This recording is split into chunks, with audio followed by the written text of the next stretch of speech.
Oke, bukan. Jadi sebenarnya gini. Jadi tadi metode penelitian sejarah dia itu harus apa? Harus kritis. Bener nggak nih yang di batu tulis di sana itu asli? Asli nggak tuh? Kalau nggak boleh dipegang, nanti asli. Hah? Nah itu namanya tidak ilmiah. Iya, tidak ilmiah.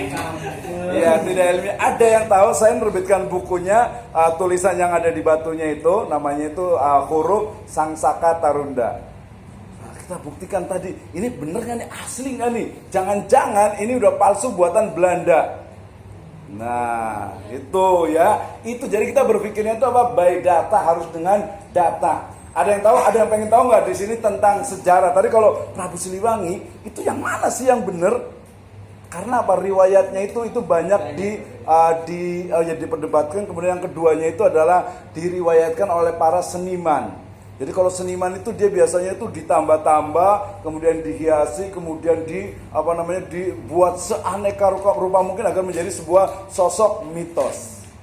Nah, itu penting. Nah, jadinya mitologi akhirnya Prabu Siliwangi pasti sama maung, sama macan, gitu ya, sama harimau, sampai ke mana hutan Sancang di Garut sana. Nah, kebetulan saya banyak penelitian itu juga dan banyak buku juga yang terbit tentang itu. Jadi kalau sejarah Bogor dengan Jawa Barat boleh tanya saya lah, gitu ya. Di YouTube saya juga ada tuh tentang jejak ini Prabu Siliwangi, gitu ya. Nah, di kalau Prabu Siliwangi itu ada yang perempuan nih, saya seneng nih, namanya itu Dyah Pitaloka. Iya. Pernah kenal? Hah? Hah? Ya, lagi-lagi kita itu kebanyakan dicekoki sama sinetron, dicekoki sama politik, dicekoki sama dongeng. Iya, punya macam-macam ya, termasuk juga tradisi-tradisi yang mungkin harus kita kritisi. Nah, jadi saya punya ini bukunya Pak Saledana Sasmita, judulnya itu Prabu Siliwangi Pendekatan Sejarah. Nah itu ya, tapi kita bukan sejarah nih, tapi nggak apa-apa, tapi tentang tetap metode penelitian. Biar nggak penasaran, ada yang pengen tahu nggak tentang sejarah? Mbak pengen tahu semua. Pengen tahu tentang apa? Tentang Kian Santang berubah jadi 7. Wali Songo. Oh banyak banget. Nanti nggak bisa habis tuh berarti itu. Jadi pertama itu adalah yang namanya sejarah itu harus dibuktikan terutama dari sumber aslinya. Bener nggak nih Wali Songo itu ada? Ya bener nggak nih? Misalnya termasuk juga mitos yang ada di masyarakat. Pernah dengar nggak mitos itu katanya kalau perempuan Sunda tidak boleh menikah dengan laki-laki Jawa. Iya. Kemudian juga apa? Terus gak boleh nikah sama Sunda berarti? Mereka di sini. Ya iya di sini ya nggak boleh. Masa mau di sini? Iya. Apalagi misalnya pengen nikah sama ini akhwat satu kelas ya nggak boleh lah. Cuma 4 orang yang boleh, sekelas nggak boleh. Ya oke ya. Iya oke. Jadi itu adalah untuk mencari. Jadi materi kita adalah untuk mencari sebuah kebenaran dengan metode ilmiah. Di antaranya adalah logis dan berkesinambungan. Berkesinambungan itu maksudnya apa? Satu orang meneliti dengan orang yang meneliti itu sama. Meneliti Nabi SAW, Tarikh Khulafa misalnya gitu ya, maka kita akan menemukan di Sirah Nabawiyah, oh Nabi itu betul ada. Kenapa? Karena memang jelas ya, sironya ada, catatan sezamannya ada, kemudian riwayat-riwayatnya itu juga ada. Ada yang pernah tahu nggak kisah tentang namanya itu Harim? Atau Harim nggak nih? Kita jadi jangan yang lokal-lokal aja, tapi harus internasional. Ada pernah dengar istilah Harim? Harim, baru dengar Pak. Harim. Oh Harim Ana gitu ya biasanya tuh. Hah? Bukan. Harim itu adalah satu tempat yang di sana itu para perempuan itu diajari bagaimana mempercantik diri, bagaimana bisa pendidikan, bagaimana dia bisa memahami tentang berbagai keterampilan di masanya Turki Utsmani. Masya Allah. Nah, harus tahu juga tuh, ya. Kemudian dengan misalnya Spanyol, Andalusia, bener nggak Andalusia itu dulu pernah memang kekuasaannya umat Islam? Tahu dari mana? Sejarah. tahu dari sejarah. Salah satunya adalah misalnya adanya kitab-kitab yang ditulis di zamannya. Kemudian juga sampai sekarang itu masih ada misalnya Istana Al-Hamra misalnya, ya, menunjukkan itu. Jadi memang betul-betul ada. Tapi kita harus mikir juga ini benar ada apa enggak, harus dibuktikan. Jadi jangan lagi-lagi pesan moralnya adalah jangan pernah percaya mitos, legenda atau cerita sebelum tahu sumber aslinya dan bisa dipertanggungjawabkan.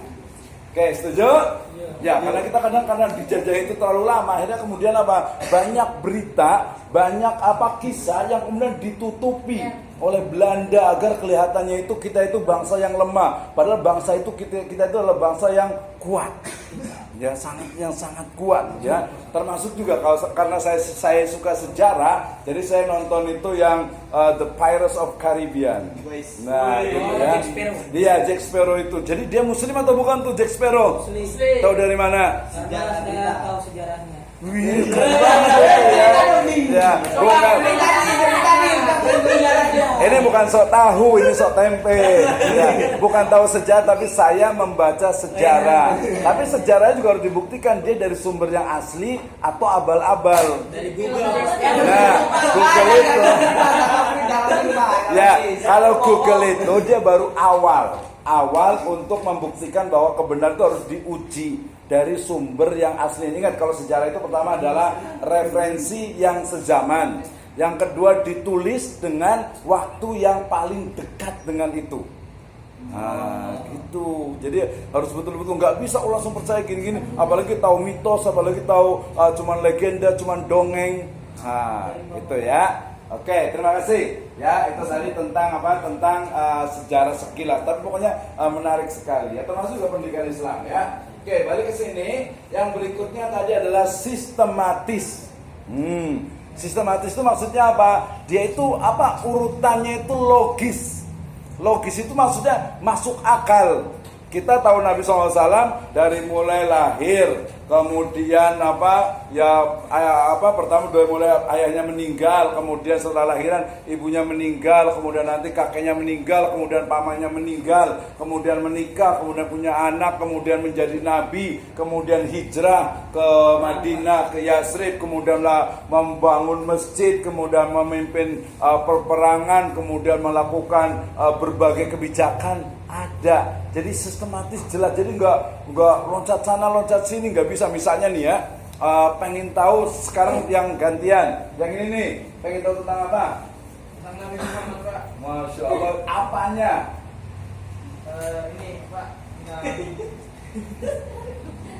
Ya. tentang kepribadian. Nah, kalau kepribadiannya Nabi itu sudah tercatat, jadi nggak usah dicari lagi. Ya. Jadi kalau umpamanya kita ingin tahu kepribadian Nabi, tinggal baca kitab, catat kitabnya, catat bukunya. Kalau kita ingin tahu kepribadian Nabi, cukup baca bukunya Imam At-Tirmidzi, judulnya itu Syama'il Muhammadiyah, itu lengkap. Jadi nggak usah pengen tahu berarti, ganti yang ini.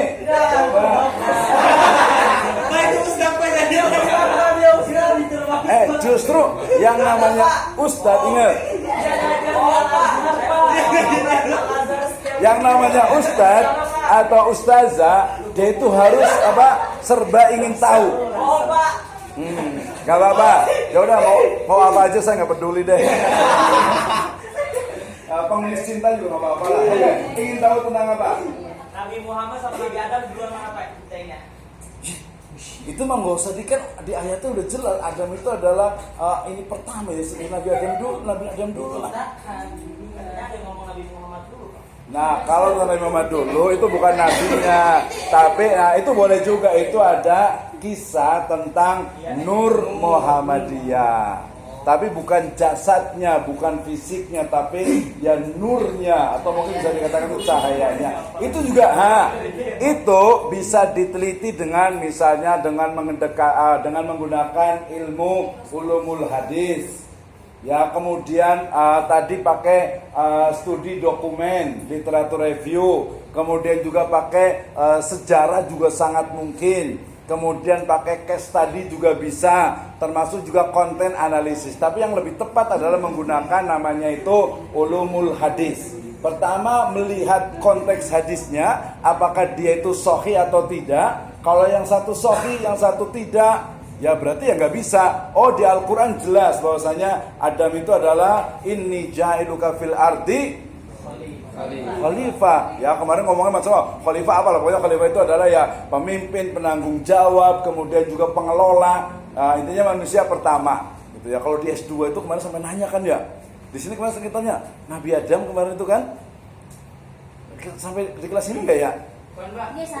Ini satu ya. Oh, ada satu ya? Oh, kirain S nong. Nah, belum sampai kemarin ya. Jadi pertanyaannya itu S2 itu dia kritis. Kemarin saya udah bilang deh. Ya pertanyaan itu Nabi Adam yang itu punya pusar apa enggak? Ayo. Punya apa, Pak? Pusar. Pusar. Bahasa Sunda apa? Bujal. Oh, bujal. Udah, enggak punya, Pak. Hah? Enggak punya. Tahu dari mana? Karena negara diciptakan bukan dilahirkan. Wih, ya itu berarti ini adalah jawaban kebenaran dari perspektif wahyu. Iya.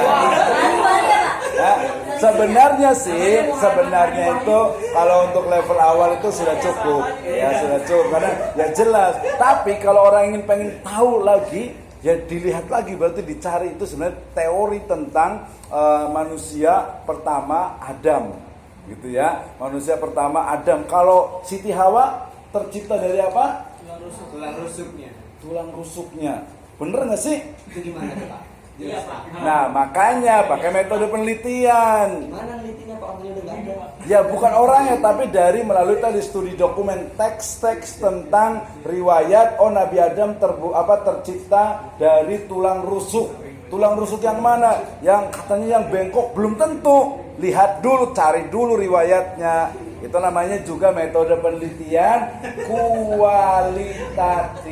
Kenapa kualitatif? Karena metode penelitian kualitatif adalah metode penelitian yang tidak menggunakan data, number, statistik, atau angka.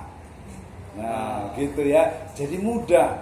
Semua yang kita ingin tahu harus dicari kebenarannya melalui metode, melalui manhaj, melalui cara. Thoriqoh boleh juga. Ya, thoriqoh itu artinya jalan.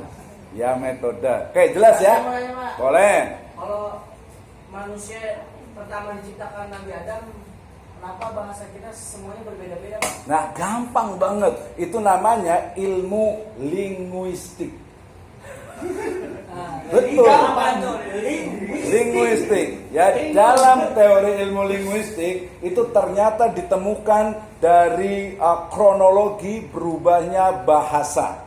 Ya, sampai ke bahasa Sunda Priangan, Sunda Bogor, Sunda Jasinga, Sunda Banten, itu sudah ada dan lengkap. Gampang. Gitu ya. Jadi gampang banget, udah semua. Nggak ada yang susah. Ya. Jadi pertanyaan kenapa berubah? Karena banyak. Kalau ditanya kenapa berubah, faktornya banyak. Dari mulai perubahan yang terjadi di masyarakat, kemudian perpisahan antara satu kelompok dengan kelompok yang lain setelah manusia itu banyak. Gitu kan ya? Kita lihat mungkin dari mulai Papua, orangnya kulitnya hitam, ya agak baru dikit. Kayak ini kemarin saya itu sawawa busuk gitu kan ya. Ke atas dikit, agak lebih besar. Ke atas lagi besar, agak berbulu. Ya ke atas lagi itu agak putih lagi. Kesan lagi matanya sipit. Nah, itu juga dari Adam yang satu. Tapi kebenarannya itu adalah kebenaran wahyu atau agama. Perlu dibuktikan. Misalnya ada riset tentang DNA. Ya, DNA. Kemudian juga sampai kemarin riset tentang struktur gigi, kemudian rambut itu sudah menunjukkan ya bahwasanya ini kayaknya rambutnya agak-agak ini dikit, kayaknya agak-agak keturunan ini kayaknya agak-agak bau-bau Timur Tengah dikit kayaknya. Iya. Saya dari Pakistan. Ya, dari ketahuan itu loh, bahkan sekarang itu kan ada banyak tes DNA, tes apa namanya untuk keturunan sampai sampel darahnya, golongan darahnya, itu semuanya adalah melalui riset, melalui penelitian. Ya, termasuk juga cara misalnya nih, yang akhwat kemarin yang ikhwan itu yang laki-laki pengen mengetahui cara memahami perempuan. Ada metodenya, ada caranya. Penelitian. Ya penelitian. Ada bagusnya Pak, kamus bahasa perempuan. Ada Pak. Nah, Kamu jarang-jarang gitu. nah justru. Oke ya, jelas ya. Kita lanjut lagi. Jadi yang ketiga itu adalah adanya nanti sebenarnya Islamic paradigm untuk mengislamisasikan ilmu pengetahuan.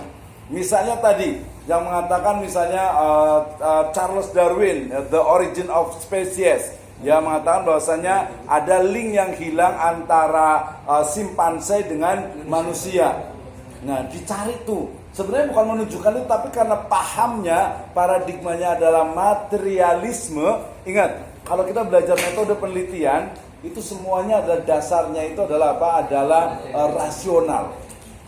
Panca indera dan rasional. Agama itu tidak masuk di dalam metode ilmiah, gitu ya. Nah ini sayang sekali, makanya kita ada Islamic paradigm, ya. Nah kemudian berarti kalau dalam filsafat penelitian, jadi gini, meneliti untuk apa sih?